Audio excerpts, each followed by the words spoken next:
des mines et de l'industrie et figure politique majeure moom nag na daal di présenté wu dans la matinée devant le doyen des juges d'instruction du tribunal de grande instance de Dakar mu nekk benn audition boo xam ni itam ñu ngi koy prévoir ni ki tey jii su 10 heures daal di jotee ba 10 heures daal di jotee woon na donc nag loolu mi ngi daal di constituer un moment clé dans le développement de l'enquête sur l'accord controversé liant l'État du Sénégal au géant de l'acier ArcelorMittal. En tout cas donc l'ancien ministre actuel maire de Linguère ñu koy daal di xaare ni si li nga xam nekk moo di cabinet d'instruction pour daal di diglu dans un premier temps en qualité de témoin. Les magistrats souhaitent l'interroger sur les conditions de signature et de mise en œuvre de l'accord transactionnel conclu le 30 mai 2014 alors qu'il était en poste. Le dossier d'une extrême complexité financière se concentre sur le virement de 150 millions de dollars effectué par ArcelorMittal vers les comptes bancaires opaques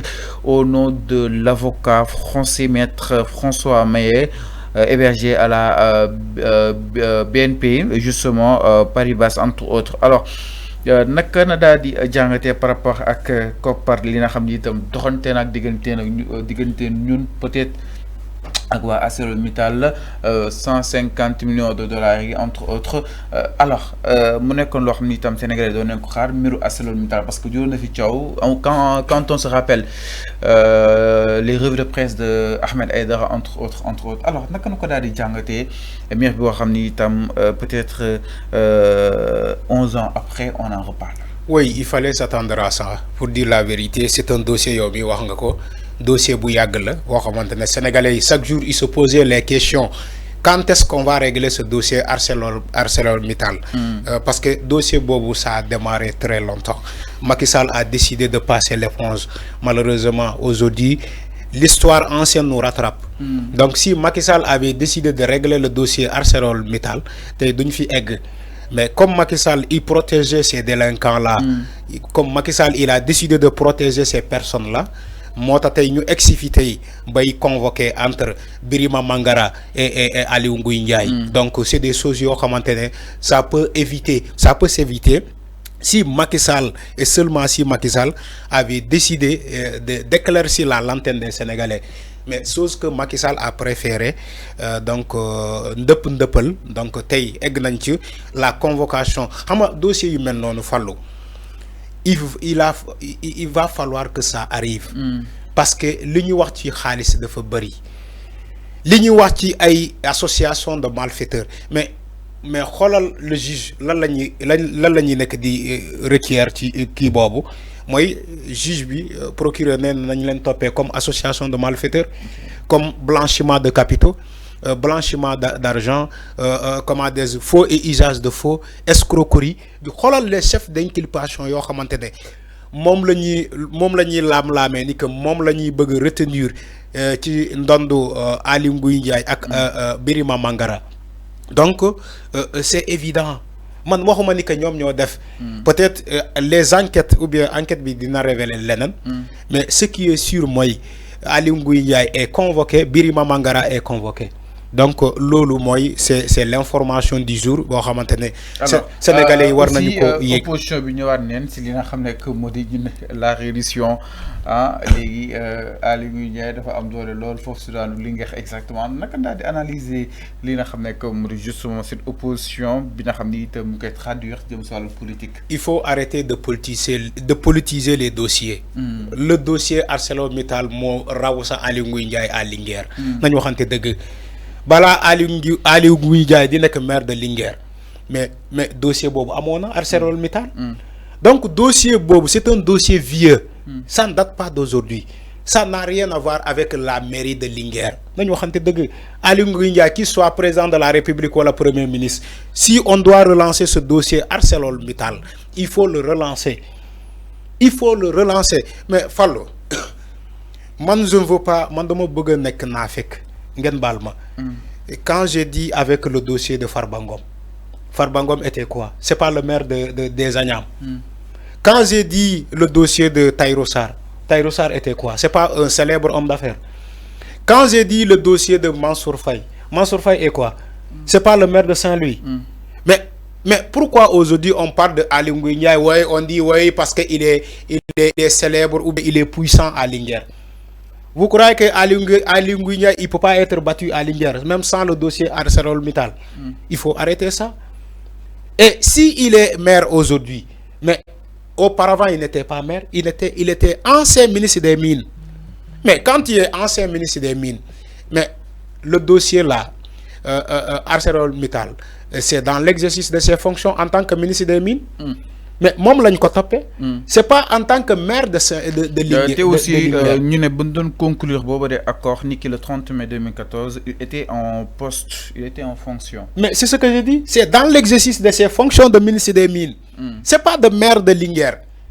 Ali Ngouille Ndiaye est accédé à la mairie de Linguère tout récemment. Tout récemment. Donc, opposition, mais opposition, il n'y a pas de caaxaan. Mënoo dëkkee ci caaxaan. Da ngay bàyyi caaxaan. À un moment donné, il faut accepter les choses. Il faut accepter la vérité. Ali Ngouille Ndiaye est lié dans un dossier. Il faut régler ce dossier-là. La convocation ne veut pas dire qu'il est coupable. S'il est innocenté, il retourne dans sa mairie. Il continue sa fonction. S'il est innocenté. Mais soyons sérieux. Il faut que... Nous, Sénégalais, nous devons faire une affaire.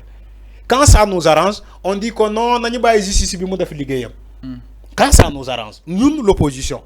Quand ça nous arrange, je donne juste un exemple. On dit, oui, justice moi de mais quand ça ne nous arrange pas, on prend de la politique, on s'immisce dans les dossiers. On dit justice, non, kumba amday, kumba amundey. Pourtant, la justice a libéré tout récemment des insulteurs publics. Mais les gens ont décidé de respecter cette décision de la justice. Soit réduction des comptes des Am, soit... Mais le soit réduction des comptes des Am, voilà nous bail, ñep ñu ñibi sen kër. Alors, mais est-ce que par exemple pour la réduction des comptes dans le vrai sens du terme? Mais ñu ngi ci biir, ñu ngi ci nga ne est-ce que paré nañu kan lañuy paré? Ñun kay ñu ngi ci réduction des comptes bi. Légui réduction des comptes bi, ça dépend des gens. Mu neex la mu nakari la day am. Même boy tangal ndox nga soti sa bop réduction des comptes day am yo yaay choisir wala nga mer ba gaday jël say bagage nga dem toog Gambie mais réduction des comptes à la kulli ali fok mu am parce que sénégalais ñoko laaj sénégalais ñoko solliciter. C'est pour cela le président de la République il nous dit que plat bu weexat la yéna ko commandé même réduction des comptes bi lu muy doxé ni sénégalais yi bari neexu len xanaa xamoo loolu nu muy déroulé ni jamono bii ni sénégalais yi bëri réduction des comptes bi nu muy doxee ni neexu leen bu ñu sañoon mu gën fii bu ñu sañoon réduction des comptes bi gën a tàng fii parce que tey y a des choses qu'on doit régler au préalable mu jeex a tàkk on peut pas continuer de cibler des gens ou bien di xoolee ay nit ay bët sàcc ba pare on dit on va pas régler ces choses là ces dossiers là. ñaata sénégalais ñoo nekk di xool ñoom Ali Ngouille Ndiaye ne ay bët sàcc da ngay tase ak sénégalais nga wax Ali Ngouille Ndiaye mu ne la ñii ay sàcc la ñu c'est pas le dossier ArcelorMittal seulement Ali Ngouille Ndiaye est cité dans beaucoup de dossiers même dans le pétrole bi nga gis nii Ali Ngouille Ndiaye est cité là-bas. Ah mais Ali Ngouille Ndiaye non si je te dis des choses donc mota manela s'il faut régler la question de la réduction des comptes, il faut le régler une bonne fois pour toutes. Et pas nga cibler Mademba, régler compte nga baye Massamba. Même si ñepp ñu am ay goro jabar président Diomaye ki jabar président Diomaye ay goro xawma lan yépp képp ku am dossier nañ leen traduire justice. Il faut pas répéter l'erreur de Macky Sall. Diomaye, le président, j'interpelle le président de la République Bassirou Diomaye Faye. Il ne faut pas que vous répétez les erreurs de Macky Sall. Oui, samay goro dama len di protéger wala samay xawma lan.